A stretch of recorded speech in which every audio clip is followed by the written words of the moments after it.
हरि ओम आनंदम प्रशांत जीवन दर्शनम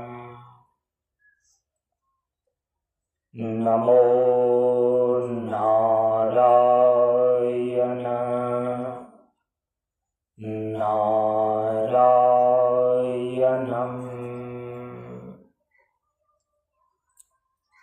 सनातन धर्म के वैदिक परंपरा के अंतर्गत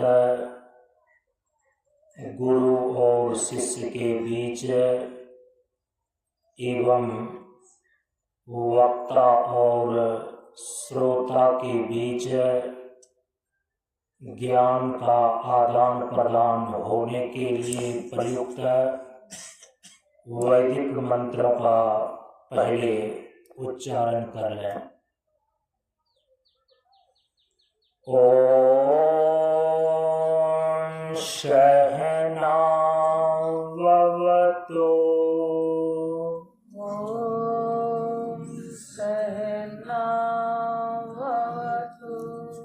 सहनौ भुनक्तु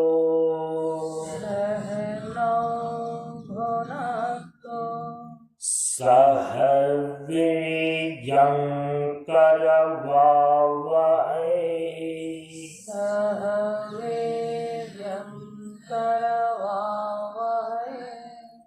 तेजस्विनावधीतमस्तु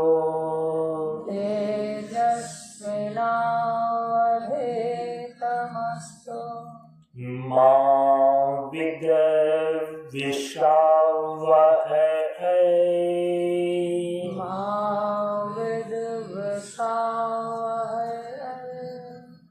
ओम शांति शांति शांति। ओम शांति शांति शांति। असतो मा सद्गमय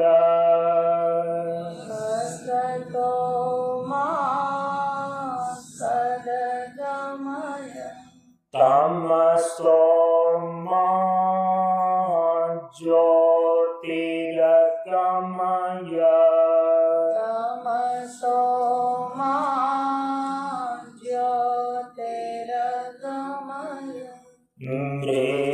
मृत्योर्मा अमृतमगमय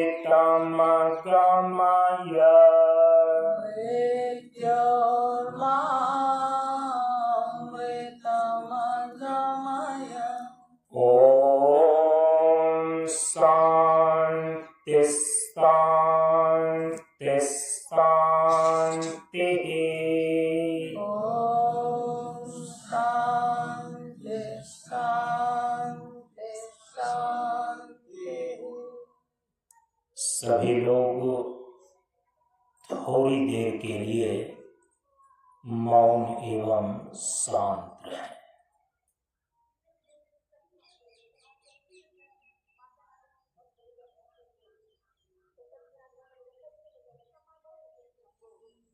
नमो नारायण। ब्रह्मानंदं परम सुखदं केवलं ज्ञानमूर्तिम्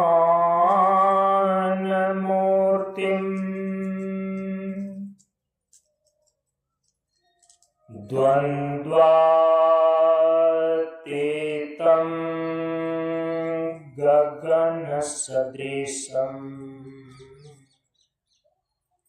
तत्त्वमस्यादिलक्ष्यम् एकं नित्यं विमलम् अचलम् सर्वधि साक्षिभूतम्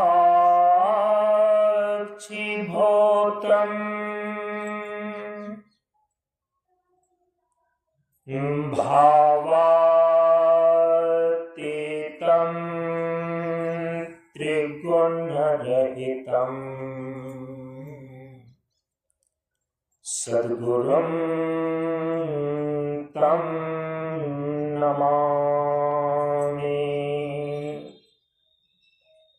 सद्गुरुं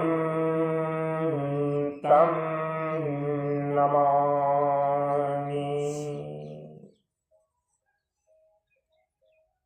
श्री गुरु चरण स्पर्श अनुभूति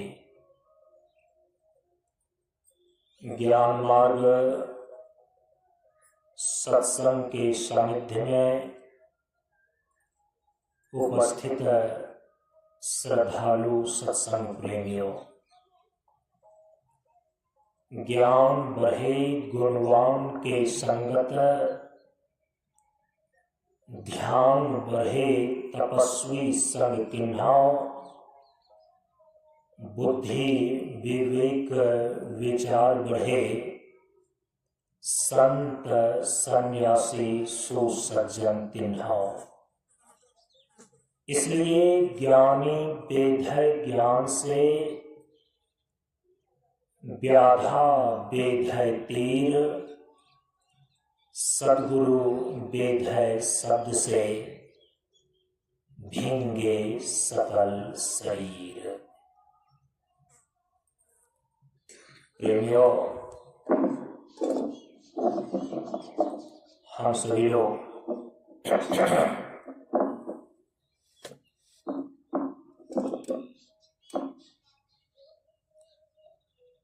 प्रशांत कन्या मिशन योगाश्रम शेखपुरा मंच पर आयोजित चैत्र नवरात्र साधना अनुष्ठान के सत्संग सत्र में आज 7वें दिन के सत्संग में हम सभी लोग उपस्थित हैं। हम सभी लोग अनुष्ठान के नियमानुसार और मंच परंपरा के अनुसार नवरात्र साधना अनुष्ठान के सत्संग सत्र में मुख्य रूप से शक्ति तत्व पर विचार करते हैं। शक्ति तत्व पर विचार करने हेतु सर्वप्रथम आदि शक्ति भगवती जगदम्बा को प्रणाम निवेदित करते हुए मंगलाचरण का उच्चारण कर लें। ओम सर्वमंगल मंगल्ये, ओम सर्वमंगल मंगल्ये, शिवे सर्वार्थ साधिके, शिवे सर्वार्थ साधिके, शरण्ये त्र्यंबके गौरी, शरण्ये त्र्यंबके गौरी, नारायणे नमोस्तुते, नारायणे नमोस्तुते, नारायणे नमोस्तुते।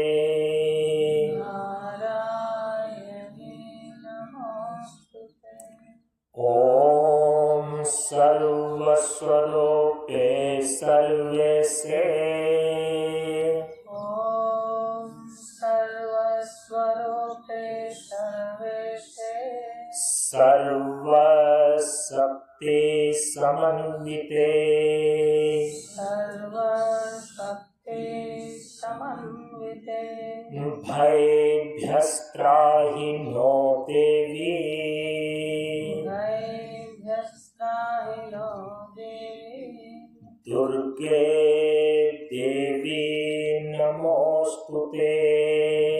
दुर्गे देवी नमोस्तुते। दुर्गे देवी नमोस्तुते। दुर्गे देवी नमोस्तुते।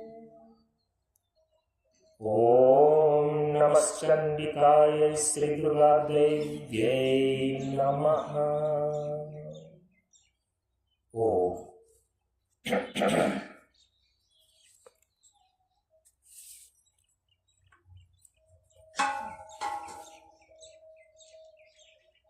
शक्ति तत्व पर विचार करने के संदर्भ में इसके अंतर्गत हम सभी लोग आदि शक्ति कुंडली के विषय में विचार कर रहे हैं। आदि शक्ति के स्वरूप को शक्ति तत्व के रूप में इस बार के इस चैत्र नवरात्र साधना अनुष्ठान के सत्संग सत्र में पिछले कई दिनों से किया गया। इसी आदि शक्ति का जो आध्यात्मिक स्वरूप हमारे शरीर के भीतर है वह कुंडलिनी शक्ति के रूप में है। यह कुंडलिनी शक्ति हमारे शरीर के भीतर किस रूप में अवस्थित है, शक्ति साधना और उपासना का जो आध्यात्मिक स्वरूप कुंडलिनी शक्ति का जागरण के रूप में है, इसकी साधना हम किस प्रकार से करते हैं, तो इसी के ऊपर हम सभी लोग आज और कल पूर्णाहुति के सत्संग में विचार करेंगे। तो आदि शक्ति के स्वरूप को लेकर के जो हम सभी लोगों ने विचार किया, तो हमारे उपनिषदों में वेदांत दर्शन में परम तत्व के रूप में जिस एक अद्वितीय ब्रह्म को प्रतिपादित किया गया है, एक अद्वितीय तत्व के रूप में ब्रह्म की प्रतिष्ठा है और उस ब्रह्म की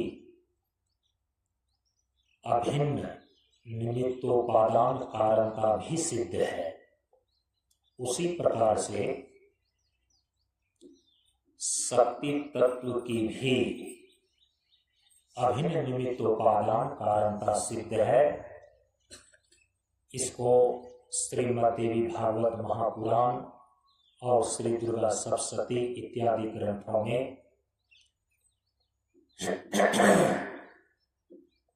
सम्यक रूप से प्रतिपादित किया गया है। शक्ति की अभिन्न निमित्तोपादान कारणता सिद्ध होने पर ही शक्ति तत्व की ब्रह्म स्वरूपता सिद्ध होती है और शक्ति की इसी ब्रह्म स्वरूपता को लेकर के आदि शक्ति महादेवी ने देव्यथर्व शीर्षक के अंदर स्वयं अपने विषय में कहा कि अहम ब्रह्म स्वरूपिणी। श्रीमद्देवी भागवत महापुराण में ब्रह्म और आदि शक्ति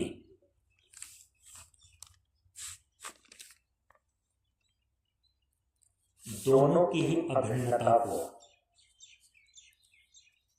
इस रूप में प्रतिपादित किया कि जो आदि शक्ति स्वरूपा महादेवी हैं, वे स्वयं कहती हैं देवी भागवत में, सदैकत्वं न भेदो अस्ति सर्वदैव ममस्य च यो असौ स अहम् या असौ भेदो अस्ति मति विभ्रमात्। आदिशक्ति महादेवी कहती है कि सदैकत्वं न भेदो अस्ति, मैं और ब्रह्म दोनों में सदा एकत्व है। न भेदो अस्ति, भेद कभी नहीं है।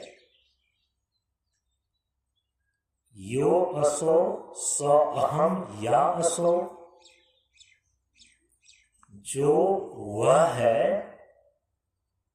सो मैं हूं, जो मैं हूं सो वह है। भेदो अस्ति मति विभ्रमात्। ब्रह्म और शक्ति में यदि भेद दिखाई पड़ती है तो कहा कि यह भेद भ्रांति से कल्पित है, वस्तुतः नहीं है। इसीलिए हमारे शास्त्र दर्शन में चूंकि शक्ति चेतन स्वरूपा है, और जब आप शक्ति को पराचिति रूपा मान लेते हैं तो तब शक्ति और शक्तिमान में भेद विगलित हो जाता है। इसीलिए पिछले दिन हम यह स्पष्ट करके आए हैं कि परम तत्व के रूप में जो अद्वितीय ब्रह्म है, तो उस ब्रह्म के अंदर अंतर्निहित स्वयं को अभिव्यक्त करने का जो सामर्थ्य है, उसी सामर्थ्य का नाम शक्ति है।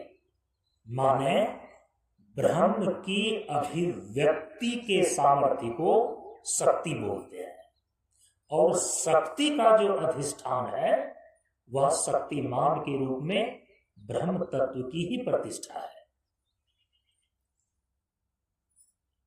तो ब्रह्म जिस सामर्थ्य के द्वारा अपने को त्रिविध रूप में अभिव्यक्त करता है, ब्रह्म की अभिव्यक्ति के इसी सामर्थ्य को बोलते हैं शक्ति। ब्रह्म स्वयं को अपने ही अंतर्निहित सामर्थ्य के द्वारा अभिव्यक्त करते हैं तीन रूप में, ईश्वर के रूप में, जीव के रूप में और जगत के रूप में। तो ब्रह्म के अंदर स्वयं को ही अभिव्यक्त करने का जो सामर्थ्य है, मूलतः वही शक्ति तत्व है।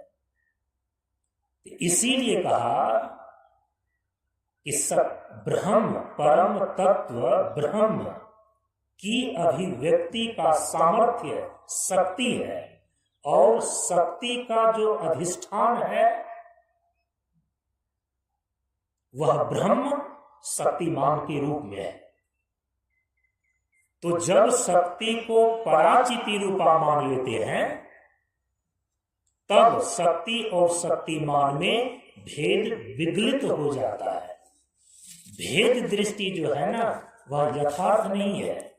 इसीलिए यहां पर महादेवी कहती है कि भेद वास्तविक नहीं है,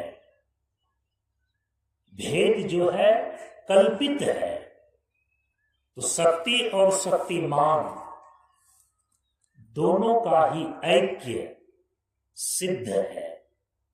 अब जो कल मैं आपको ये ढूंढ करके शास्त्र में बताने की कोशिश कर रहा था कि अहिर्बुद्ध संहिता में जो अहिर्बुद्ध ऋषि से नारद जी ने प्रश्न किया कि ब्रह्म की शक्ति का नाम क्या है, किस किस नाम से उसको पुकारी जाती है।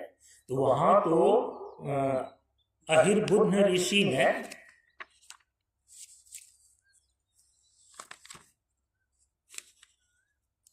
शक्ति को, ब्रह्म की शक्ति को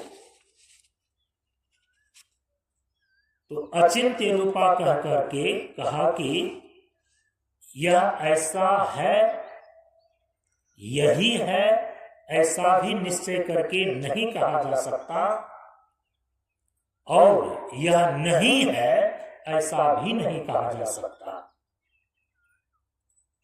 लेकिन हमारे श्रीमद् देवी भागवत महापुराण के अंदर, 7 ग्रंथों के अंदर कई जगह पर ब्रह्म की शक्ति को, परमात्मा की पराशक्ति को कई नामों से उसको संबोधित किया गया है, जिसको भगवान आदि शंकराचार्य जी ने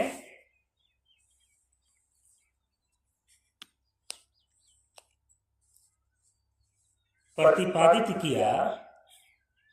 कहा कि अव्यक्त नामनी परमेश शक्ति अनादि अविद्या त्रिगुणात्मिका परा कार्यानुमेया सुधीएव माया यया जगत सर्वम इदम प्रसूयते। जो पर ब्रह्म परमात्मा की पराशक्ति है, जिसको आदि शक्ति भी बोलते हैं, तो भगवान की अर्थात पर ब्रह्म परमात्मा की जो यह पराशक्ति है, तो कहा कि अव्यक्त नामनी परमेश शक्ति, अव्यक्त नाम वाली शक्ति यया जगत सर्वम इदम प्रसूयते, जिससे इस समस्त संसार की उत्पत्ति हुई है। ये किस किस नाम से जानी जाती है? तो पहले कहा कि सुधी एव माया, फिर क्या बोलते हैं? अनादि अविद्या, फिर क्या बोलते हैं? त्रिगुणात्मिका, फिर क्या बोलते हैं? परा। कहा कि परमात्मा की अर्थात ब्रह्म की जो वो शक्ति है, जो उसके अंतर्निहित ही है, तो परमात्मा की शक्ति को पराशक्ति भी कहा जाता है, आदि शक्ति के नाम से भी उनको पुकारी जाती है, माया भी उसको बोलते हैं, महामाया की भी संज्ञा प्राप्त है, और कई जगह पर उसको योग माया के भी नाम से पुकारा जाता है, अनादि अविद्या भी बोलते हैं, और त्रिगुणात्मिका मूल प्रकृति भी उसी को कहा जाता है। हमारे शास्त्रों में परमात्मा की, ब्रह्म की शक्ति को इस नामों से अभिहित किया गया है। माया, महामाया, योग माया, अनादि अविद्या, त्रिगुणात्मिका प्रकृति, और कहीं कहीं पर उसको प्रधान भी कहा गया है। अब इतने जो ब्रह्म शक्ति, परमात्मा की शक्ति के ये नाम हो जाते हैं,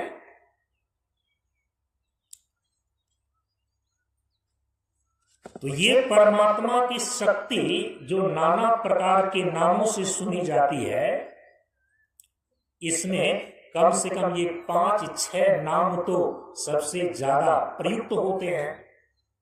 परमात्मा की शक्ति का नाम है माया, परमात्मा की शक्ति का नाम है योग माया, परमात्मा की शक्ति का नाम है महामाया, परमात्मा की शक्ति का नाम है अनादि अविद्या, परमात्मा की शक्ति का नाम है त्रिगुणात्मिका मूला प्रकृति, परमात्मा की शक्ति का नाम, जैसा कि दिव्यथर्व शीर्षक में कहा कि ऐसा आत्मशक्ति, और उपनिषद में वर्णन किया गया कि परास्य शक्ति विविध ही सूर्यते, परमात्मा की शक्ति को ही पराशक्ति बोलते हैं, आदिशक्ति भी बोलते हैं।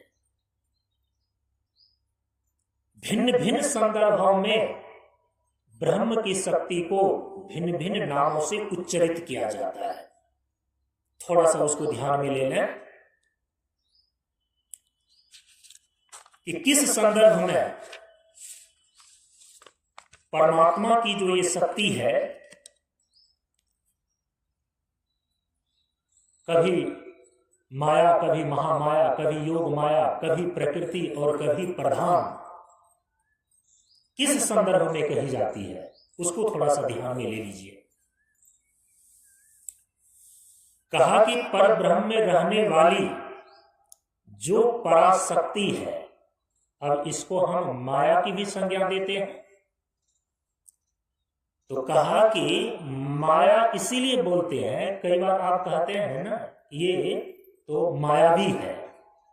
माया एक पारिभाषिक शब्द है। माया का अर्थ होता है अनिर्वचनीय शक्ति, और निर्वचनीय होने के कारण, अचिंत्य होने के कारण इसको माया कहा जाता है। हमारे शास्त्रों में बताया है कि जिसको शब्द कह करके भी निर्वचन न किया जा सके, जिनको असत कह करके भी निर्वचन न किया जा सके, जो सद और असद से विलक्षण है, उसको बोलते हैं और निर्वचनीय। तो परमात्मा की शक्ति और निर्वचनीय होने के कारण से, सद असद से विलक्षण होने के कारण से इसकी संज्ञा हो जाती है माया।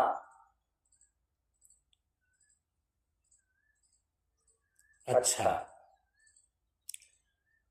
महामाया की संज्ञा परमात्मा की शक्ति को महामाया क्यों कही जाती है? कहा कि विचित्र कार्य करने के कारण इसको महामाया कहा जाता है। विचित्र कार्य क्या है?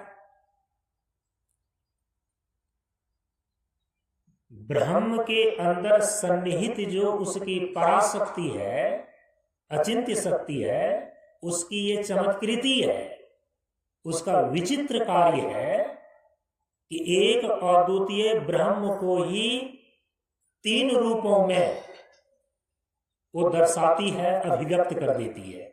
ये विचित्र कार्य है। जो एक अखंड अद्वितीय तत्व है, उसको 3 रूपों में दिखा देना, 3 रूपों में अभिव्यक्त कर देना,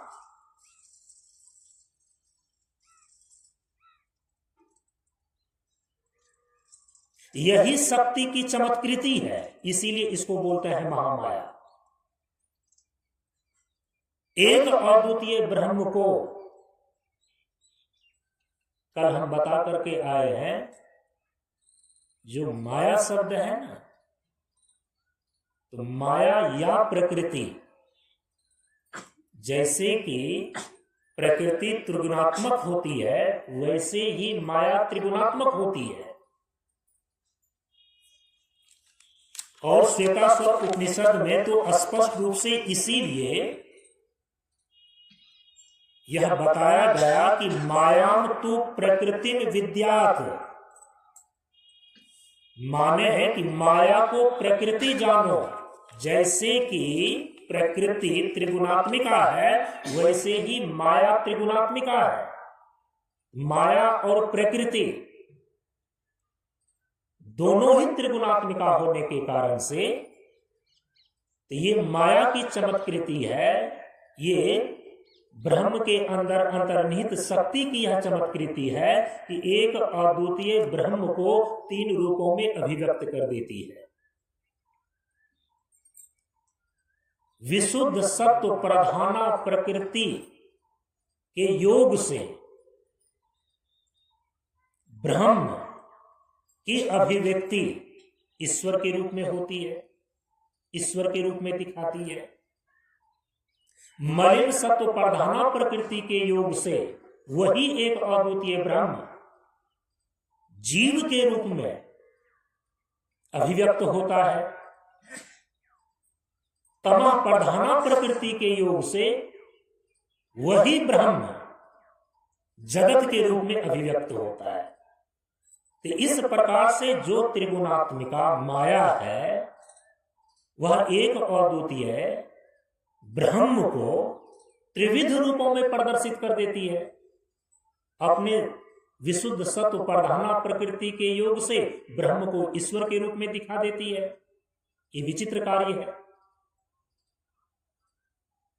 यही त्रिगुणात्मिका माया अपने मलिन सत्व प्रधाना प्रकृति के योग से एक अद्वितीय ब्रह्म को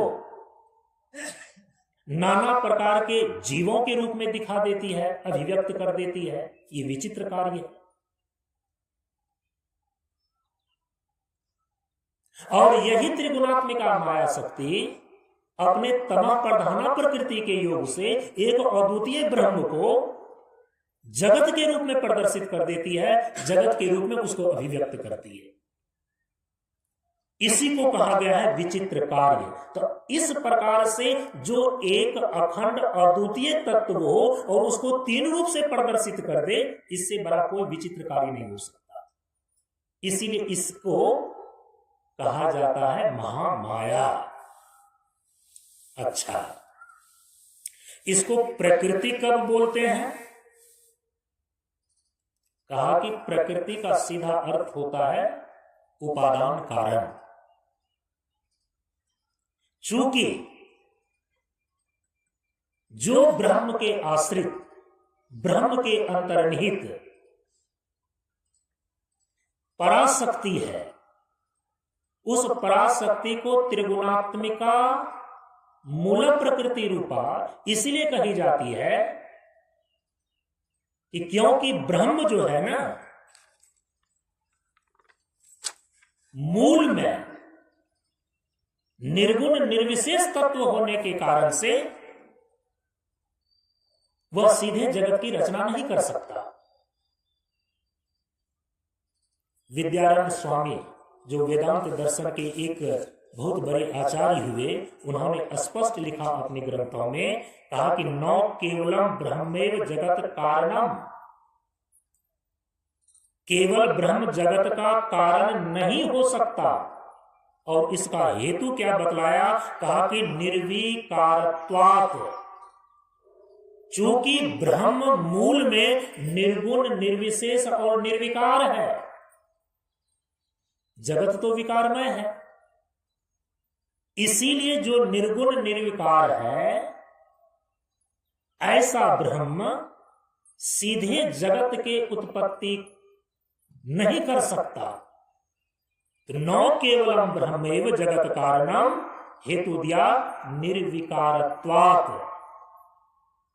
तब फिर क्या जिसको शक्ति कही जाती है या जिसको त्रिगुणात्मिका मूल प्रकृति कही जाती है, क्या केवल इसके द्वारा जगत की सृष्टि संभव है? तो आगे विद्यारण्य स्वामी जी लिखते हैं कि न अपि केवलम शक्ति कारणम, और न ही केवल शक्ति भी इस जगत का कारण हो सकती है। केवल ब्रह्म भी इस जगत का कारण नहीं हो सकता निर्विशेष होने के कारण, और केवल शक्ति भी इस जगत को उत्पन्न नहीं कर सकती। क्यों नहीं कर सकती? अब उसका यहां पर हेतु बतला रहे हैं कि स्वातंत्र्य अभावात्, स्वतंत्रता का अभाव होने के कारण, क्योंकि जो जड़ प्रकृति है ना, त्रिगुणात्मिका मूल प्रकृति स्वरूप से जड़ है। यदि जगत के तत्वों का रचना करती है, तो जगत के तत्वों की रचना करने में किस तत्वों की रचना किस प्रकार से होनी है, इसका परिज्ञान होना आवश्यक है। यदि केवल अकेली त्रिगुणात्मिका जड़ प्रकृति होगी तो उसके अंदर तो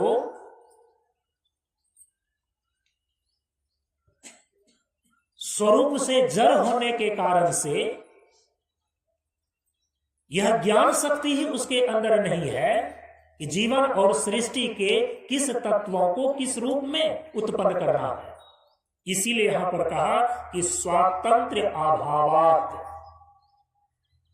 हमारे यहां पर चेतन ब्रह्म पर अधिष्ठित होकर त्रिगुणात्मिका मूल प्रकृति व माया इस जगत को उत्पन्न करने का कारण बनती है, तब उसको कारण तत्व कहा जाता है। ये चर्चाएं प्रत्येक सत्र में नवरात्र साधना सत्संग में जब शक्ति तत्व पर विचार होता है, ये बातें प्रत्येक सत्र में हम बताते हैं। यदि कारण तत्व के रूप में शक्ति तत्व की प्रतिष्ठा है तो अकेली शक्ति जो जड़ स्वरूप है वो जड़ चेतनात्मक चराचर जगत को उत्पन्न करने का अकेली कारण नहीं बन सकती।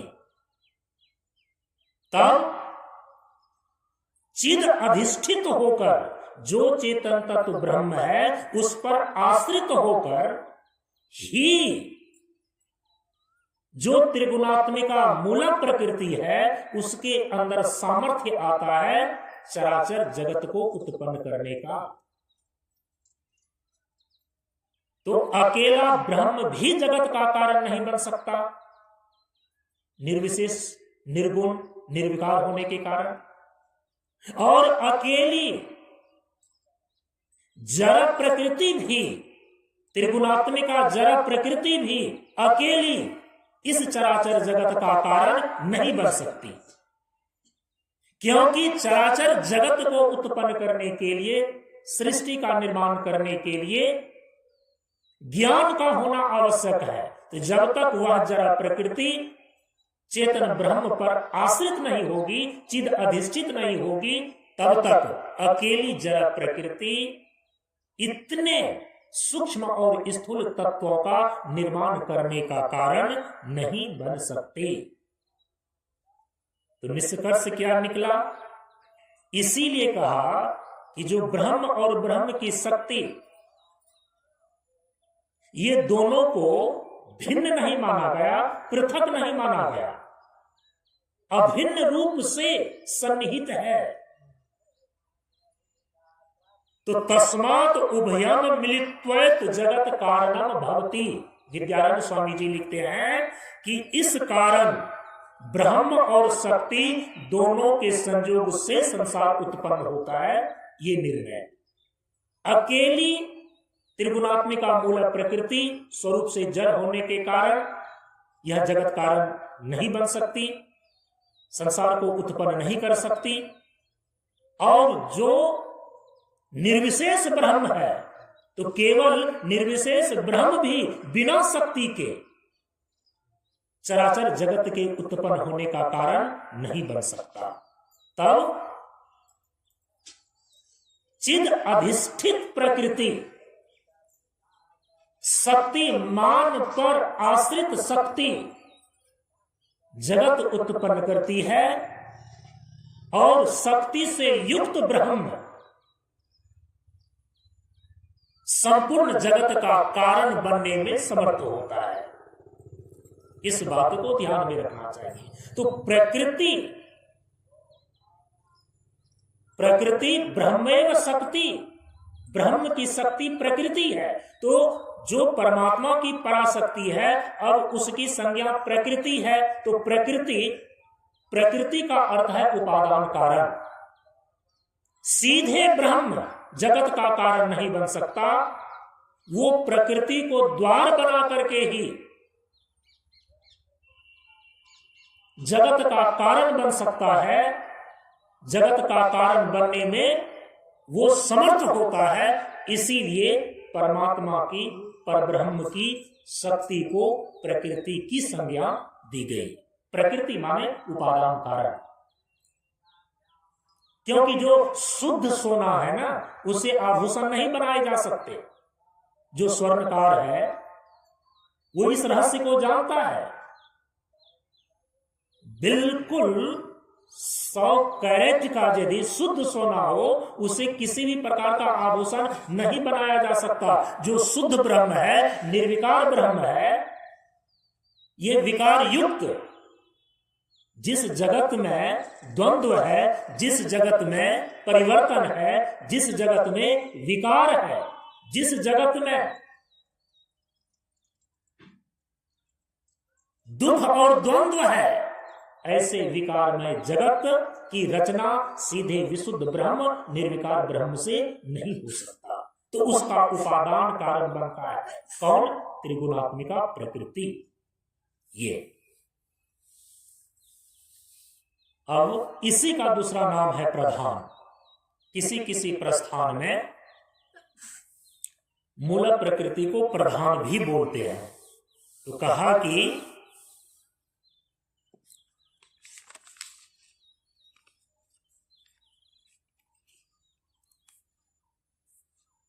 एक तो हो गया कि जगत का उपादान कारण होने के कारण से प्रकृति नाम ये प्रसिद्ध है शक्ति का, और जगत का प्रकृष्ट निधान, निधान का अर्थ होता है आश्रय। जगत का प्रकृष्ट निधान होने के कारण इसको प्रधान कहा जाता है। तो इस प्रकार से जो परब्रह्म परमात्मा की पराशक्ति है, उनको इस भिन्न भिन्न नामों से, जिसमें कि ये 5-6 नाम सबसे ज्यादा प्रसिद्ध हैं, तो किस संदर्भ में ये नाम उनके उस परमात्मा की शक्ति के हो जाते हैं, उसको थोड़ा सा ध्यान में लिया। समय तो बहुत कम है। कल आप सभी लोगों ने श्रवण किया, यह जो परम तत्व ब्रह्म है,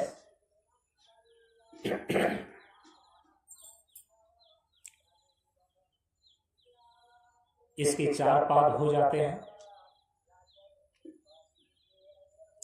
और ये 4 पाद कैसे बने? तो बृहदारण्यक उपनिषद में जो स्पष्ट रूप से बताया गया, जिसका कि कल आप सभी लोगों ने श्रवण किया, कि कहा कि ब्रह्म के 2 रूप हैं मुख्य रूप से।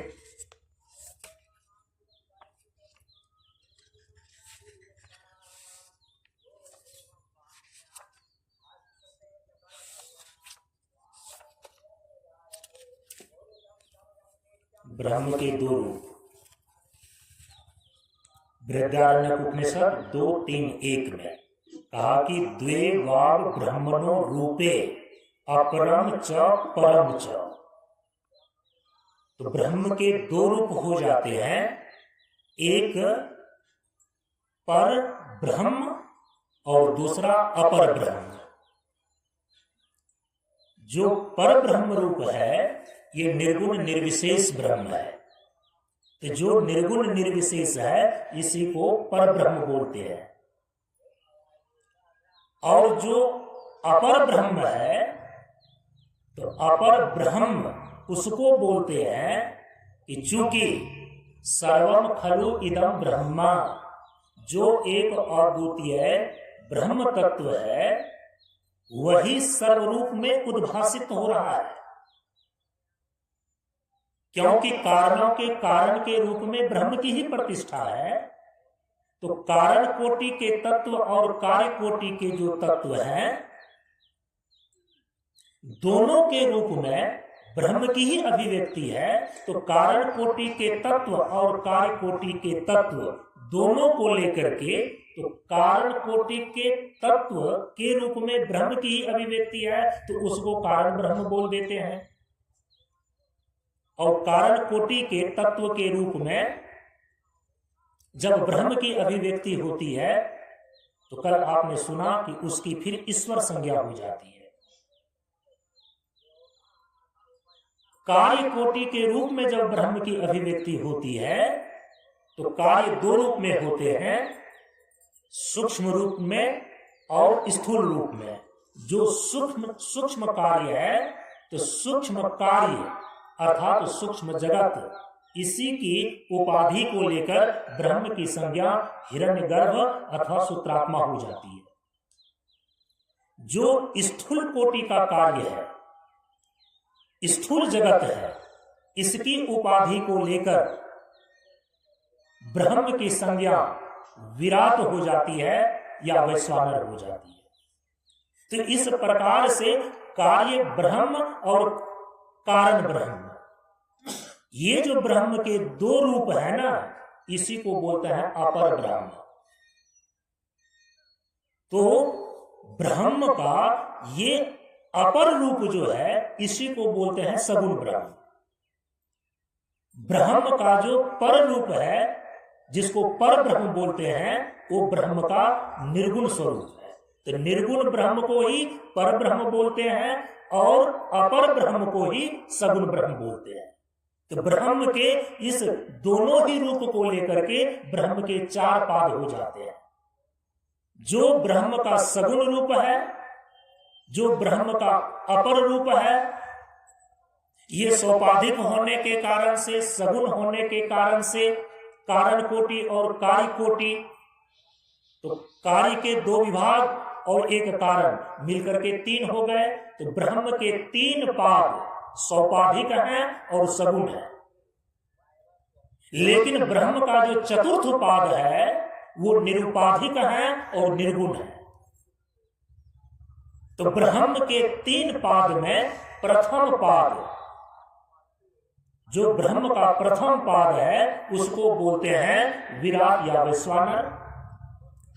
ब्रह्म का जो दूसरा पाद है उसको बोलते हैं हिरण्यगर्भ अथवा सूत्रात्मा। ब्रह्म का जो तीसरा पाद है उसी को बोलते हैं ईश्वर।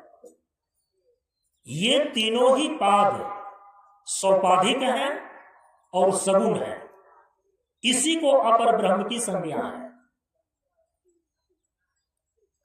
और जो ब्रह्म का चतुर्थ पाद है वो ब्रह्म का निर्गुण निर्विशेष रूप है, जिसको परब्रह्म कहा जाता है। उसी को हम परमात्मा भी बोलते हैं। जिस प्रकार से परम तत्व पर ब्रह्म के ये द्विविध स्वरूप को लेकर के इनके चार पाद बतलाए गए हैं, तो चूंकि जो शक्ति है ब्रह्म स्वरूपनी है, तो इसीलिए आदि शक्ति के भी चार पाद निश्चित हो जाते हैं, उनके भी चार चरण निश्चित हो जाते हैं। जो प्रथम तीन चरण है आदि शक्ति के,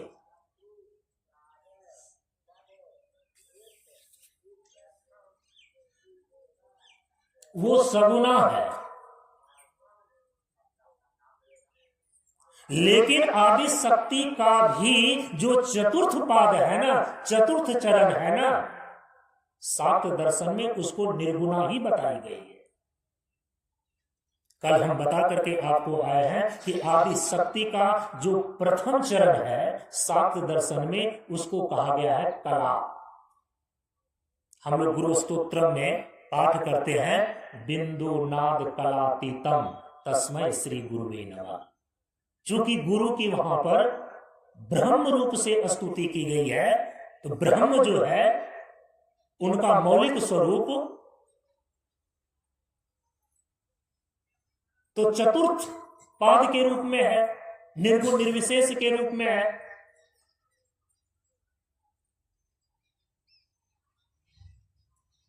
नीचे के जो तीन पाद हैं वो तो सोपाधिक है, वो तो सगुण है, मौलिक स्वरूप तो निर्गुण है। तो आदि शक्ति के भी चार पाद हो जाते हैं, जिसमें कि नीचे के प्रथम तीन पाद में सबसे पहला पाद उनका है कला। आदि शक्ति का प्रथम पाद कला माना गया है। कला का मतलब होता है कि ये जीवन और सृष्टि में जितने भी प्रकार के नाम रूपात्मक आप वस्तुओं को देख रहे हैं, इसकी समष्टि कला कहलाती है। भिन्न भिन्न नाम, भिन्न भिन्न रूप, भिन्न भिन्न आकृति जो आपको इस जगत में दिखाई दे रही है, इसी का समष्टि नाम है कला। तो आदि शक्ति भगवती के 4 पादों में ये प्रथम पाद है, प्रथम चरण है, जिसको शाक्त दर्शन में कहा गया है कला। आदि शक्ति भगवती की इसका जो दूसरा पाद है, इसका जो दूसरा चरण है, इसको बोलते हैं बिंदु। शक्ति का द्वितीय पाद है बिंदु, और यह सूक्ष्म जगत की उपाधि को लेकर के है। बिंदु एक पारिभाषिक शब्द है, और वो बिंदु जब कुंडली शक्ति के संदर्भ में हम चर्चा करेंगे तो आप देखेंगे कि अंदर एक योगी, एक साधक ध्यान के माध्यम से अपने भीतर बिंदु का उदय करता है। बिंदु का अर्थ होता है कि संपूर्ण स्थूल जगत का जो बीज है, जो द्वार है, हम उसको बोलते हैं बिंदु। संपूर्ण जगत की ये कलाएं जहां से निकली है, हम उसको बोलते हैं बिंदु। तो सूक्ष्म जगत का जो बीज है, सूक्ष्म जगत का जो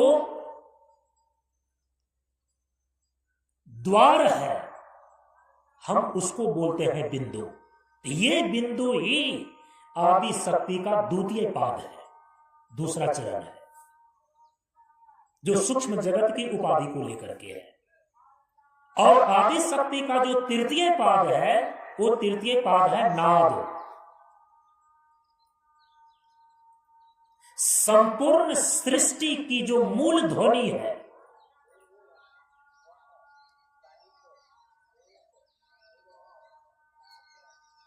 प्रकाश का केंद्र बिंदु, लेकिन ध्वनि का केंद्र है नाद।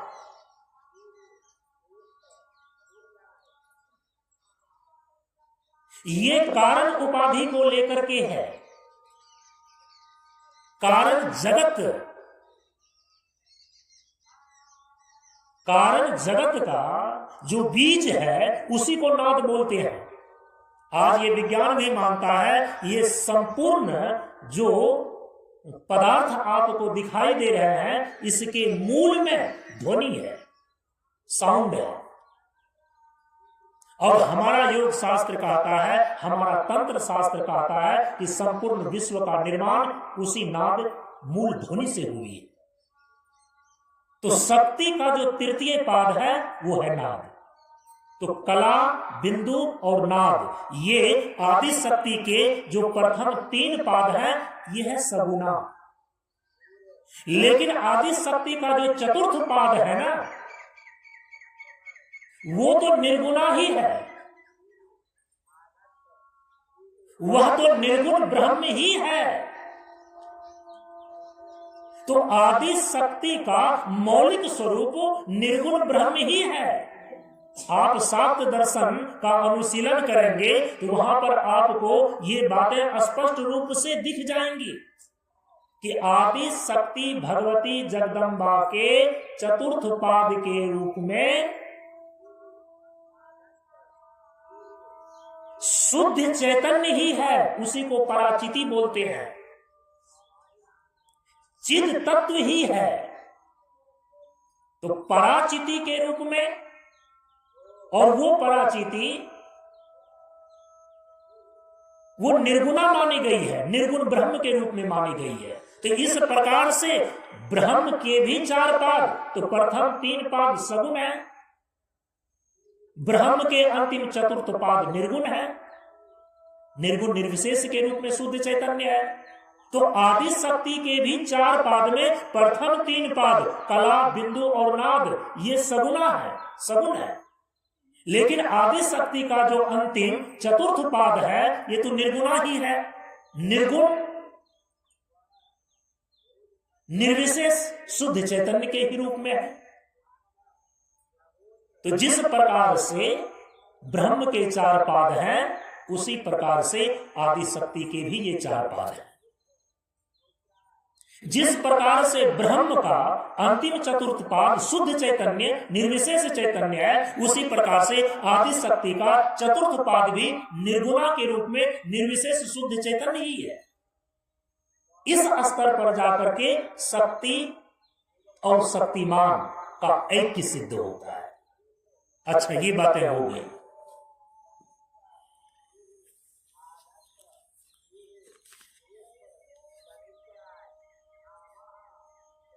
अब जो ब्रह्म है ना, इसके 2 लक्षण बताए गए हैं,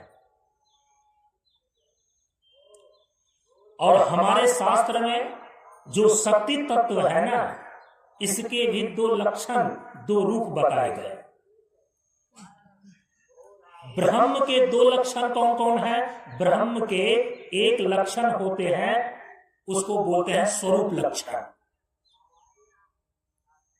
और ब्रह्म का जो दूसरा लक्षण है उसको बोलते हैं तटस्थ लक्षण।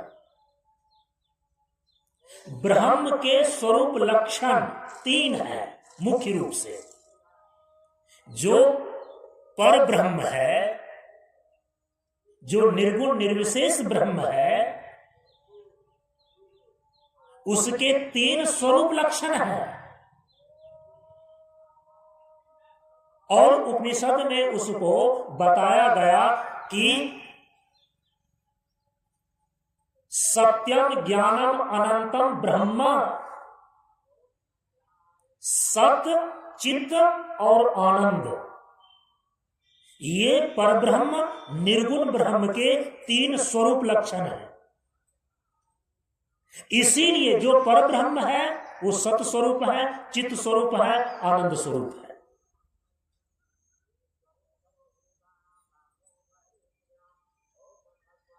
जो आदि शक्ति है, इस आदि शक्ति के भी श्रीमद् देवी भागवत महापुराण में 7 दर्शन में 2 रूप बतलाए गए हैं। वहां पर थोड़ा सा शब्द का भेद केवल किया गया है, बात और तथ्य एक ही है। कहा कि ये शक्ति जो है ना, इसके 2 रूप है मुख्य रूप से, इसके 2 लक्षण है। एक शक्ति का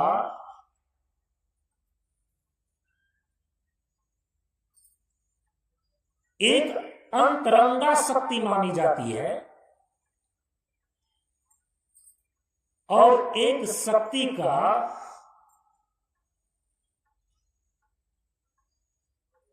तटस्था, शक्ति का एक तटस्था रूप है और शक्ति का एक अंतरंगा रूप है। केवल शब्द का भेद है, लेकिन तथ्य वही है कि जैसे कि परम तत्व ब्रह्म के 2 लक्षण होते हैं, स्वरूप लक्षण और तटस्थ लक्षण, तो उसी प्रकार से जो ये आदि शक्ति है ना, इसके भी 2 लक्षण है। एक है स्वरूप लक्षण और दूसरा है तटस्थ लक्षण। जैसे ब्रह्म का स्वरूप लक्षण सत्यम ज्ञानम अनंतम, सत्य चित्त और आनंद है, उसी प्रकार से जो आदि शक्ति है ना, ये भी अपने मूल स्वरूप में सत्य चित्त आनंद ही है।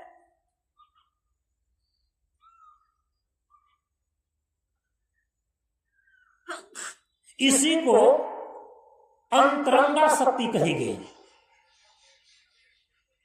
और वहां पर शक्ति के इस अंतरंग, इस स्वरूप लक्षण को लेकर के केवल शब्द आपको शास्त्रों में अलग अलग पढ़ने को मिल जाएगा, उसको ध्यान में ले लीजिए। जो आदि शक्ति का स्वरूप लक्षण है, ये हम लोग मूर्ति रहस्य में दुर्गा सप्तशती के अंदर पाठ करते हैं, और श्रीमद् देवी भागवत महापुराण के अंदर श्लोक में सीधे आया कि सच्चिदानंद विग्रहे। जैसे पर ब्रह्म का स्वरूप लक्षण सतचित आनंद के रूप में है, उसी प्रकार से आदि शक्ति का भी स्वरूप, मौलिक स्वरूप सच्चिदानंद विग्रह करके प्रतिपादित किया गया है। हाँ, जो आदि शक्ति का सत स्वरूपता है, तो सत स्वरूपता को लेकर के अब अलग शब्द यहां पर दिया जाता है संधिनी शक्ति। आदि शक्ति की सत स्वरूपता को लेकर बोलते हैं संधिनी शक्ति। आदि शक्ति की चित स्वरूपता को लेकर बोलते हैं संवित शक्ति। और आदि शक्ति की आनंद स्वरूपता को लेकर के बोलते हैं आह्लादनी शक्ति। तो आदि शक्ति का जो स्वरूप लक्षण है, उस स्वरूप लक्षण को लेकर के उनको संधिनी शक्ति, संवित शक्ति और आह्लादनी शक्ति कही जाती है। अच्छा, अब दूसरा है तटस्थ लक्षण। तटस्थ लक्षण का मतलब होता है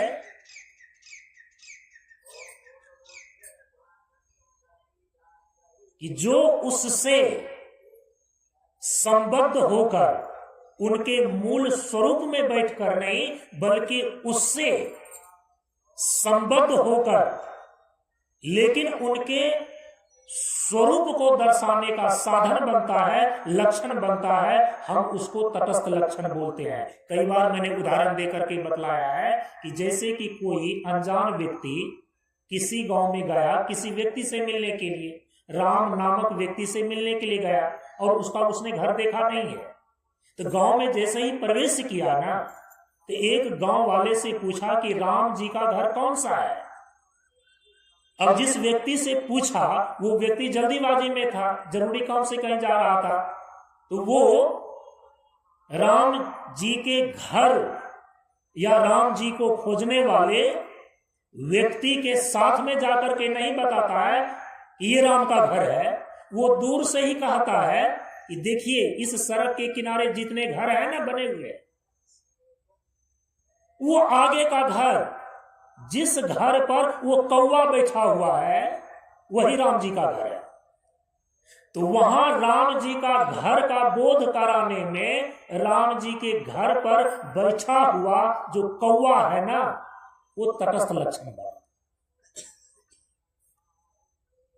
रास्ते में जाते हैं, उस व्यक्ति का आप नाम नहीं जानते हैं, लेकिन यदि उस व्यक्ति को पुकारना होता है तो उस व्यक्ति का कोई ना कोई एक स्थूल पहचान लेकर के आप कहते हैं ऐ टोपी। तो टोपी को थोड़े पुकारा जा रहा है, जिस व्यक्ति ने टोपी को पहना है उस टोपी वाले को आप पुकार रहे हैं, लेकिन आप क्या कहते हैं ऐ टोपी, ऐ लाल गमछा। तो लाल गमछा तो जड़ है, लाल गमछा थोड़े सुनेगा। अरे वो लाल गमछा जिसके कंधे पर रखा हुआ है उस व्यक्ति को आप संबोधित करना चाह रहे हैं ना, तो वो लाल गमछा बन गया तटस्थ लक्षण, वो टोपी बन गया तटस्थ लक्षण, वो घर के मुंडेर पर बैठा हुआ कौवा बन गया तटस्थ लक्षण। उसी प्रकार से ब्रह्म का जो वास्तविक स्वरूप है, ब्रह्म का जो परमार्थ स्वरूप है, उसका अवबोध कराने के लिए हमारे तत्वदर्शी महापुरुषों ने, हमारे उपनिषदों ने पर ब्रह्म के वास्तविक स्वरूप को समझाने के लिए उनके कुछ तटस्थ लक्षण निश्चित किए। और तटस्थ लक्षण में 3 को गिनाया गया। मुख्य रूप से कहा कि ब्रह्म के 3 तटस्थ लक्षण है। जन्माद्यस यतः स ब्रह्मा, इस ब्रह्म सूत्र के द्वारा जन्माद्य, जन्म आदि ये शब्द कहकर ब्रह्म के तटस्थ लक्षण को ही उपनिषद में ब्रह्म सूत्र में प्रदर्शित किया गया। जो उपनिषद में ये ब्रह्म के स्वरूप को बतलाने के लिए कहा गया कि यतो वा इमानि भूतानि जायन्ते येन जातानि जीवन्ति येन पर्यन्त भी संविशन्ति तद विजिज्ञासस्व तद ब्रह्मेति। अब यहां पर कहा कि यतो वा इमानि भूतानि जायन्ते, ये संपूर्ण जगत जिससे उत्पन्न हुआ है। अब जगत की सृष्टि, अब ये पहला तटस्थ लक्षण बना ब्रह्म का। तो ब्रह्म का पहला तटस्थ लक्षण है जगत की सृष्टि, सृष्टि उत्पत्ति। संपूर्ण चराचर जगत की सृष्टि, यतो वा इमानि भूतानि जायन्ते, जायन्ते माने जिससे उत्पन्न हुआ। तो सृष्टि नामक जो कृत्य है ना, ये सृष्टि नामक कृत्य ही ब्रह्म का पहला तटस्थ लक्षण बनता है। फिर दूसरा लक्षण में क्या बतलाया? येन जातानि जीवन्ति, ये जगत उत्पन्न होकर के जिस आधार पर ये स्थित रहता है, जिससे इसका पोषण होता है उत्पन्न होने के बाद, माने जगत की स्थिति जिससे बनी हुई रहती है, तो जगत स्थिति ये ब्रह्म का दूसरा तटस्थ लक्षण है। जिससे जगत की स्थिति, जिससे जगत का अस्तित्व बना रहता है जगत सृष्टि होने के बाद, तो जगत सृष्टि ये ब्रह्म का पहला तटस्थ लक्षण, जगत स्थिति ये ब्रह्म का दूसरा तटस्थ लक्षण, और फिर अंत में उपनिषद क्या कहता है ब्रह्म के लक्षण में? येन पर्यंत भी संविशन्ति। इसका अर्थ होता है कि प्रलय होने पर, प्रलय के समय में ये संपूर्ण चराचर जगत जहां जाकर के लीन हो जाता है, ये जो जगत की संहति है ना, ये जगत का जो प्रलय है ना, ये जगत प्रलय ये ब्रह्म का तीसरा तटस्थ लक्षण है। तो तीन स्वरूप लक्षण हो गए, सत्य, चित्त, आनंद, एक अद्वितीय ब्रह्म का, ये तीन स्वरूप लक्षण हो गए। तो तीन तटस्थ लक्षण क्या हो गया? जगत की सृष्टि, स्थिति और प्रलय। तो एक शब्द में क्या कहेंगे? जगत सृष्टि, जगत स्थिति और जगत प्रलय। ये तीन ब्रह्म के तटस्थ लक्षण हैं। चूंकि वस्तु को उत्पन्न होते हुए आप देखते हैं, उत्पन्न वस्तु की स्थिति को भी उनका अस्थायित्व आपको दिखता है, और जो वस्तु उत्पन्न हुई और एक काल तक अपने अस्तित्व को बनाए रखा और आपके नजर के सामने वह विनष्ट भी हो जाता है, तो उसका प्रलय होते हुए भी आपको दृष्टिगोचर होता है। जो चीजें आपके सामने है, उसके द्वारा जो चीजें आपके दृष्टि का विषय नहीं है, आप उसका अनुमान कर सकते हैं। तो तटस्थ लक्षण के द्वारा हम ब्रह्म के स्वरूप का अनुमान करते हैं।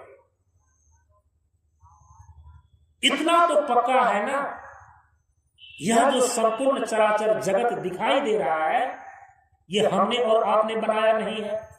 यदि मनुष्य ने नहीं बनाया है, तो इस संसार में तो मनुष्य ही सबसे बड़ा बुद्धिजीवी प्राणी है। यदि मनुष्य ने इस चराचर जगत को नहीं बनाया, तो मानवेतर किसी प्राणी ने नहीं बनाया होगा। तो फिर बनाया इसको किसने? तो कहा कि संपूर्ण जगत की सृष्टि, संपूर्ण जगत की स्थिति और संपूर्ण जगत का प्रलय जिसमें जाकर के होता है, जिसके द्वारा होता है, तद ब्रह्मेति, उसी को ब्रह्म जान लो।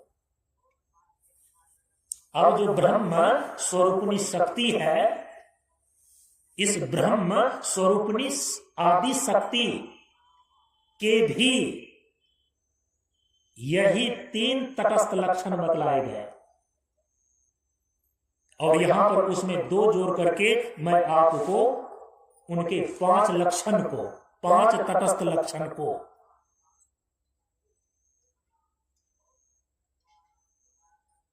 मैं बताने जा रहा हूं। आदि शक्ति के तीन जो स्वरूप लक्षण बतलाए गए वो आपके ध्यान में है। सच्चिदानंद विग्रह, सत स्वरूपता को लेकर के संधिनी शक्ति, चित्त स्वरूपता को लेकर संवित शक्ति, और आनंद स्वरूपता को लेकर के आह्लादनी शक्ति कही जाती है। अब देखिए, आदि शक्ति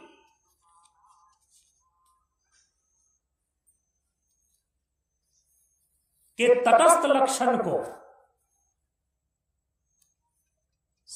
श्री देवी भागवत महापुराण के अंदर, श्री दुर्गा सप्तशती ग्रंथ के अंदर जगह जगह पर उसको प्रतिपादित किया गया है। वो केवल आपको दिखनी चाहिए, वो मैं आपको दिखा रहा हूं।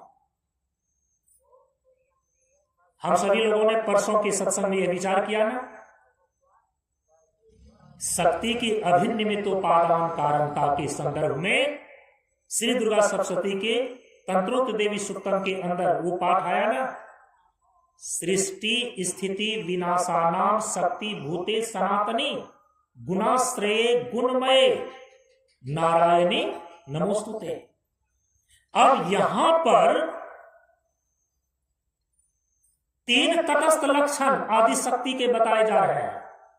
सृष्टि स्थिति विनाशानाम, संपूर्ण जगत की सृष्टि करने वाली वही सनातनी शक्ति है। शक्ति भूते सनातनी, वही सनातनी शक्ति है सृष्टि।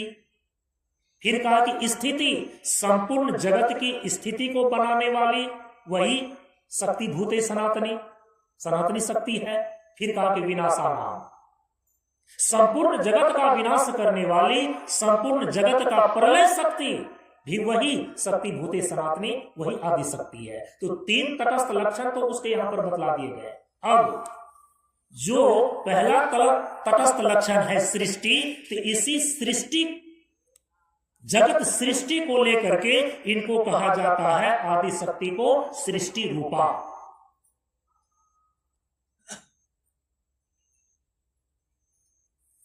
दुर्गा सप्तशती के प्रथम चरित्र के अंदर 75वें श्लोक में कहा कि त्वये तत् सृज्यते जगत, और 76 में कहा गया कि सृष्टि रूपा त्वम विसृष्टो, माने सृष्टि नामक कृत्य के संदर्भ में आदि शक्ति की संज्ञा ब्रह्मानी अथवा महासरस्वती हो जाती है। स्वरूप लक्षण को लेकर के उनके अलग अलग नाम बताए गए, वो तो ध्यान में रखना ही चाहिए। अब ये तटस्थ लक्षण को लेकर के जो उनका नाम बताया जाता है, आदि शक्ति का पहला तटस्थ लक्षण है सृष्टि रूपा, सृष्टि करना। और इसी सृष्टि नामक कृत्य के संदर्भ में आदि शक्ति की संज्ञा ब्रह्मानी अथवा महासरस्वती है। और आदि शक्ति के इस स्वरूप का बीज मंत्र है ऐं, जिसको कुंजिका स्तोत्र में दुर्गा सप्तशती के अंदर स्पष्ट रूप से लिखा गया कि ऐंकारी सृष्टि रूपाए। ये और जो आदि शक्ति का दूसरा तटस्थ लक्षण है वो है स्थिति रूपा। अच्छा, ये जो सृष्टि रूपा आदि शक्ति की संज्ञा ब्रह्मानी, ब्राह्मणी अथवा महासरस्वती है, इस स्वरूप का जो बीज मंत्र ऐं बताया गया, ऐं ऐं सरस्वती नमः, ऐसा भी बोलते हैं। तो दुर्गा सप्तशती के 11वें अध्याय के 13वें श्लोक में इस स्वरूप को बतलाया गया कि हंस युक्ते, माने इनके विग्रह को देखिए, जो आदि शक्ति का सृष्टि रूपा विग्रह है उसके विषय में दुर्गा सप्तशती के 11वें अध्याय के 13वें श्लोक में लिखा जा रहा है कि हंस युक्त विमानस्थे ब्रह्मानी रूप धारणी कौशाम्भ छरी के देवी नारायणी नमोस्तुते। अब इस आदि शक्ति का जो दूसरा तटस्थ लक्षण है वो है जगत स्थिति, अर्थात स्थिति रूपा है। आदि शक्ति का दूसरा तटस्थ लक्षण है स्थिति रूपा। और इसी स्थिति रूपा को लेकर के प्रथम चरित्र के अंदर ही 76वें श्लोक में कहा त्वये तत् पाल्यते विश्वम, जिस आदि शक्ति के द्वारा पूरे विश्व का पालन होता है। और 76वें श्लोक में ही नीचे कहा गया कि स्थिति रूपा च पालने, तो स्थिति नामक कृत्य के संदर्भ में आदि शक्ति की संज्ञा हो जाती है वैष्णवी, और इसी वैष्णवी के मौलिक रूप को हम बोलते हैं महालक्ष्मी। आदि शक्ति के इस महालक्ष्मी स्वरूप या वैष्णवी स्वरूप का बीज मंत्र हमारे शास्त्र में बताया गया है ह्रीं। यही ह्रीं जो है ना, हमारे तंत्र शास्त्र में इसको देवी प्रणव कहा गया है। देवी प्रणव सिद्ध कुंजिका स्तोत्र में दूसरे श्लोक में कहा कि ह्रीं काली प्रतिपालिका, माने जो सृष्टि रूपा अथवा कहें कि स्थिति रूपा जो आदि शक्ति का स्वरूप वैष्णवी अथवा महालक्ष्मी के रूप में है, जिसका बीज मंत्र ह्रीं है, उसी को कहा कि ह्रीं काली प्रतिपालिका, प्रतिपालन करने वाली जो वैष्णवी अथवा महालक्ष्मी स्वरूप है, उसी का बीज मंत्र है ह्रीं। और इसको 11वें अध्याय के 16वें श्लोक में दुर्गा सप्तशती के अंदर इस विग्रह को इस प्रकार से लिखा गया कि शंख चक्र गदा सार्गम गृहीत परमायुधे प्रसीदा वैष्णवी रूपे नारायणी नमोस्तुते। अब आदि शक्ति का जो तीसरा तटस्थ लक्षण है वो है संहृति रूपा, क्योंकि सृष्टि स्थिति विनाशानाम का मतलब होता है संपूर्ण जगत का प्रलय करने वाली, संहार करने वाली, तो उसी को बोलते हैं संहृति रूपा। तो प्रथम चरित्र के अंदर प्रथम अध्याय में ही 76वें श्लोक में ही आया, त्वमत स्यन्ते सर्वदा, त्वमत अन्ते, तुम्हारे द्वारा ही इस जगत का प्रलय होता है, इस जगत का अंत होता है। इसलिए कहा कि संहृति रूपा अंते जगत, प्रथम अध्याय के 77वें श्लोक में। तो प्रलय अर्थात संहृति नामक कृत्य के संदर्भ में इसी आदि शक्ति की संज्ञा हो जाती है रुद्राणी, माहेश्वरी अथवा महाकाली। ये आदि शक्ति का जो तीसरा तटस्थ लक्षण है ना, संहृति रूपा, इस तीसरे तटस्थ लक्षण को लेकर के उस आदि शक्ति की संज्ञा हो जाती है रुद्राणी या माहेश्वरी या महाकाली। और आदि शक्ति के इस महाकाली स्वरूप का या रुद्राणी स्वरूप का, माहेश्वरी स्वरूप का जो बीज मंत्र है वो है क्लीं। हमारे शास्त्र में उसका बीज मंत्र बताया गया क्लीं, जिसको कुंजिका स्तोत्र के तीसरे श्लोक में लिखा गया कि क्लीं कारी काम रूपिण्य, क्लीं कारी काम रूपिण्य। ये 11वें अध्याय के 14वें श्लोक में श्री दुर्गा सप्तशती के अंदर इस विग्रह को इस रूप में लिखा गया कि त्रिशूल चंद्र अहि धरे, अहि माने सर्प, जैसे कि भगवान शिव अपने गले में सर्प को धारण करते हैं, तो उसकी जो शक्ति है रुद्राणी या महाकाली, उनके विग्रह को उसी रूप में यहां पर दर्शाया जा रहा है कि त्रिशूल चंद्र अहि धरे महावृषभ वाहिनी माहेश्वरी स्वरूपेण नारायणी नमोस्तुते। अब इस आदि शक्ति का जो चौथा तटस्थ लक्षण है वो है निग्रह, निग्रह रूपा। निग्रह का मतलब ही होता है नियंत्रण, निग्रह का मतलब ही होता है शासन। और इस चीज को बताने के लिए ही जगह जगह पर, जैसे कि प्रथम अध्याय के 58 श्लोक में कहा कि संसार बंध हेतुश्च स एव सर्वेश्वरी, जो संसार के बंधन और मुक्ति का हेतु है वो आदि शक्ति भगवती जगदम्बा ही है। सा विद्या परमा मुक्ति हेतुर्भूता सनातनी, इस जगत में इस जीव को संसार के बंधन से बांधने वाली शक्ति वही आदि शक्ति है और मुक्ति प्रदायिनी। देवोत्थर शीर्षण के अंदर तो स्पष्ट रूप से लिखा गया ना,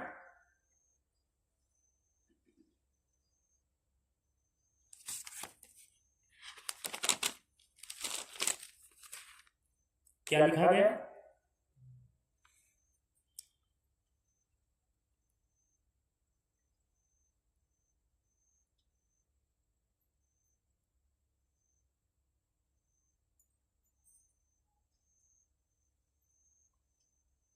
हाँ, ये देखिए, सर्वभूता यदा देवी स्वर्ग मुक्ति प्रदायिनी।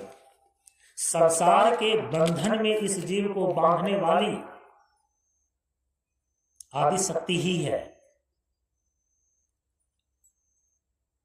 और इस संसार के बंधन से छुड़ा करके मुक्ति प्रदान करने वाली यही आदि शक्ति है। आदि शक्ति के जो त्रिविध स्वरूप हो जाते हैं ना, क्योंकि त्रिगुणात्मिका मूल प्रकृति रूपा है, तो अविद्या माया, भगवान शंकराचार्य जी ने इसीलिए ने कहा कि उनकी शक्ति को अनादि अविद्या भी बोलते हैं। तो अनादि अविद्या के चपेट में पड़ा हुआ जो शक्ति का अनादि अविद्या रूप है, उसके कारण से इस जीव को बंधन की प्राप्ति होती है। लेकिन उसी शक्ति का जो विद्या रूप है, कई जगह बताया विद्या रूपा, वो शक्ति जब विद्या रूप में काम करती है तो वही मोक्ष का हेतु बन जाती है। जब वही शक्ति अविद्या के रूप में काम करती है तो इस जीव के लिए बंधन का कारण बन जाती है। इसीलिए यहां पर कहा कि संसार बंध हेतुश्च स एव सर्वेश्वरी सा विद्या परमा मुक्ति हेतु भूता सनातनी। संसार के बंधन का हेतु भी वही है और इस संसार से मुक्ति प्रदान करने वाली साधन हेतु भूता भी वही है। ये इस स्वरूप को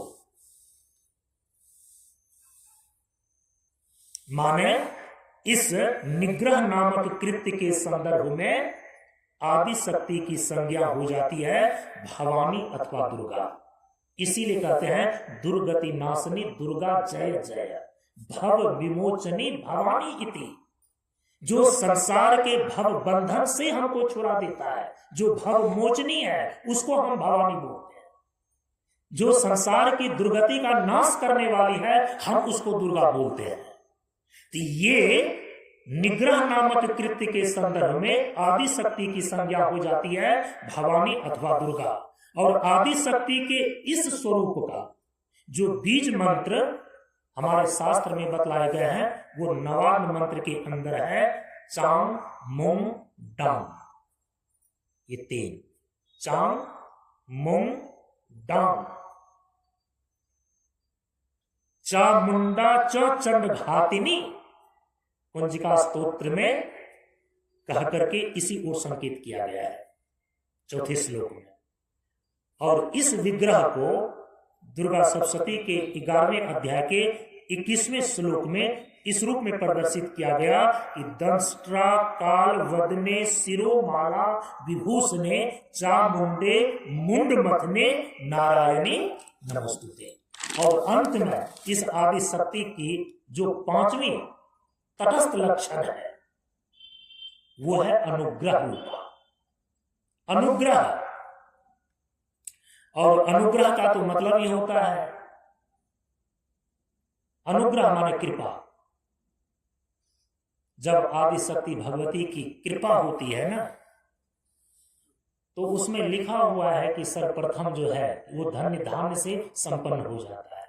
लेकिन आदि शक्ति की जब असली कृपा होती है ना, तो कहा कि वो जीव मोक्ष का रास्ता पकड़ लेता है।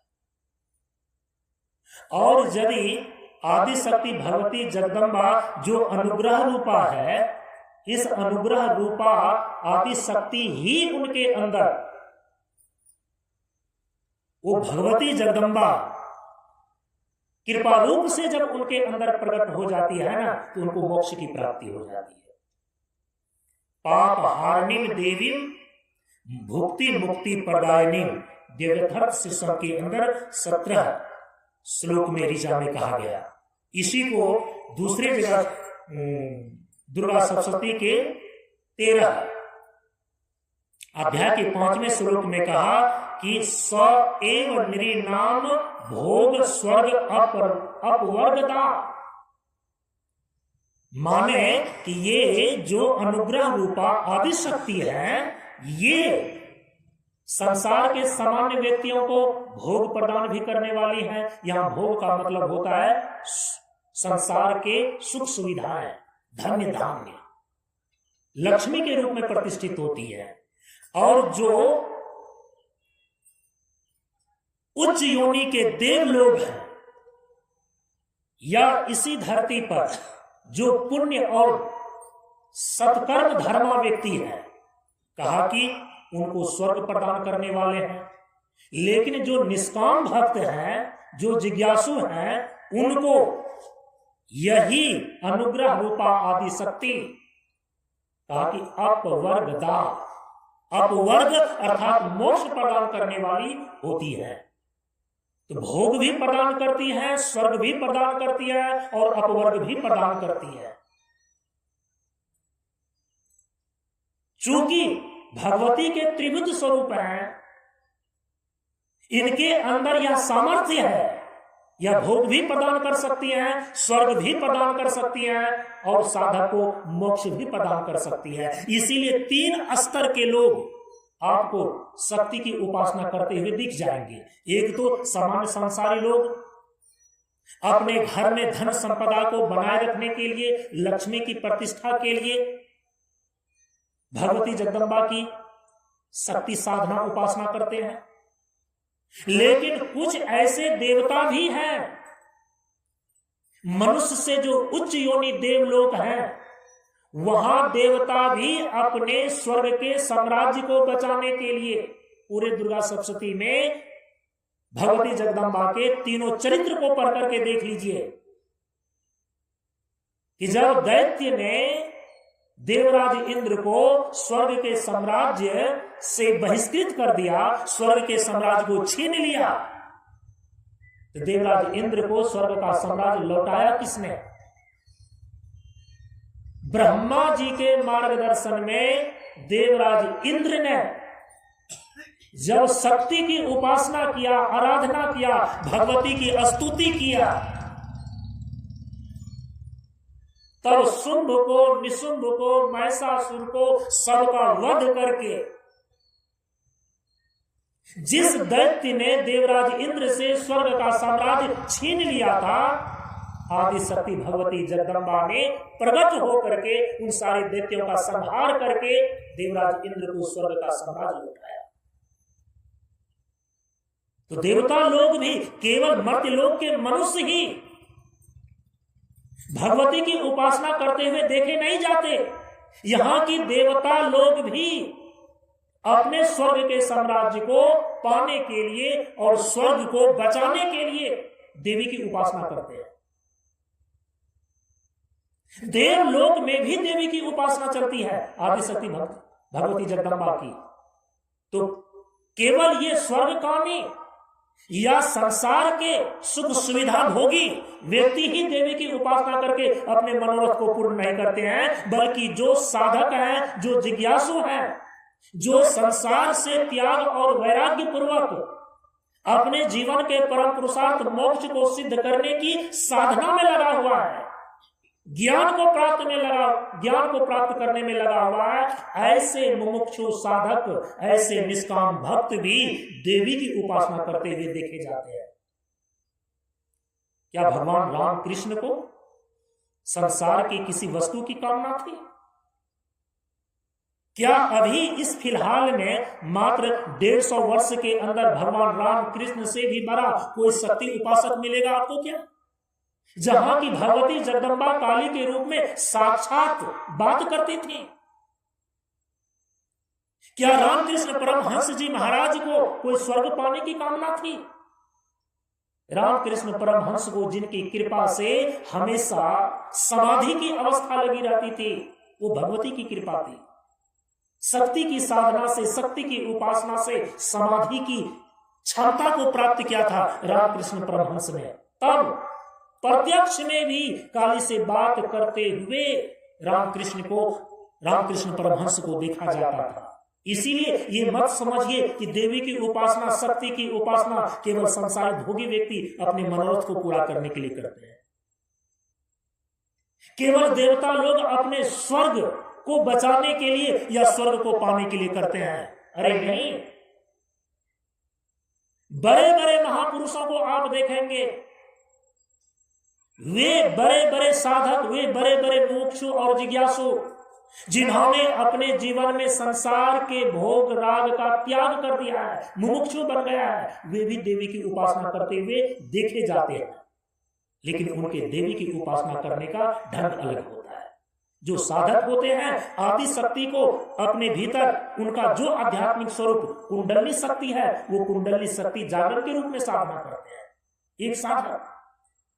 लेकिन जो मुमुक्षु होते हैं, उस मुमुक्षु जो मोक्ष प्राप्त करना चाहता है, ऐसे मुमुक्षु साधक जो देवी की उपासना करते हैं, शक्ति की साधना करते हैं, वो चूंकि जो परब्रह्म है, तो परब्रह्म के वास्तविक स्वरूप का अपरोक्ष ज्ञान प्राप्त करके ही मोक्ष की प्राप्ति होती है। और परब्रह्म का अपरोक्ष ज्ञान जैसे होता है, हमारे वेदांत के अंदर उस प्रक्रिया का नाम दिया गया है ब्रह्म विद्या। और ये ब्रह्म विद्या कोई दूसरी चीज नहीं है। जो मुमुक्षु साधक है, जिसने संसार के भोग राग का त्याग करके निवृत्ति मार्ग को पकड़ लिया है, वो आदि शक्ति की उपासना ब्रह्म विद्या के रूप में करते हैं। समझ रहे हैं इस चीज को? इसलिए ब्रह्म विद्या कोई दूसरी चीज नहीं है। ब्रह्म विद्या ब्रह्म की जो अचिंत्य शक्ति है, जो ब्रह्म की पराशक्ति है, जो ब्रह्म को उद्भासित करने वाली करण बनती है। यदि एक बार आपने ब्रह्म की शक्ति के मौलिक स्वरूप को ठीक ढंग से समझ लिया, ब्रह्म की अचिंत शक्ति का परिज्ञान आपको हो गया, तो जिस शक्ति के माध्यम से ब्रह्म का ज्ञान होता है, उसी को ब्रह्म विद्या बोलते हैं। फिर वह ब्रह्म विद्या रूपा हो जाती है। वो मुक्ति प्रदायिनी, वो मुक्ति को प्रदान करने वाली हो जाती है। तो आदि शक्ति की उपासना मुमुक्षु लोग ब्रह्म विद्या के रूप में करते हैं। सन्यासी लोग, निवृत्ति मार्ग में चलने वाले साधक लोग ब्रह्म विद्या के रूप में करते हैं।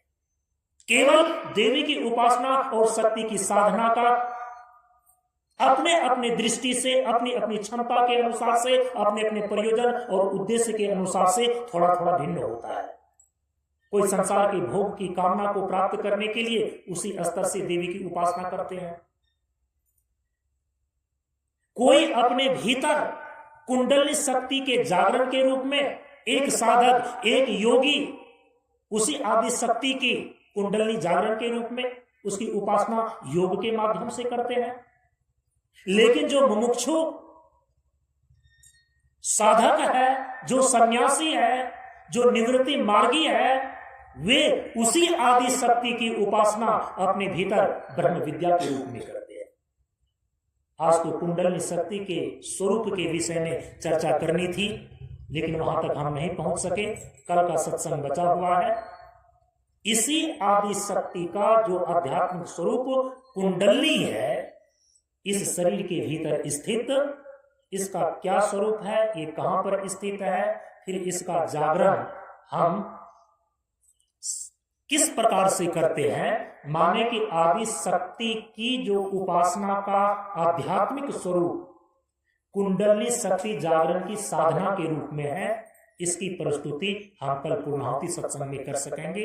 अपनी वाणी को अब यहीं पर विराम देते हैं। आज इतना ही। ओम पूर्णमदः पूर्णमिदं पूर्णात् पूर्णमुदच्यते पूर्णस्य पूर्णमादाय पूर्णमेवावशिष्यते। ओम शांति शांति शांति। हरि ओम श्री गुरुभ्यो नमः। हरि ओम।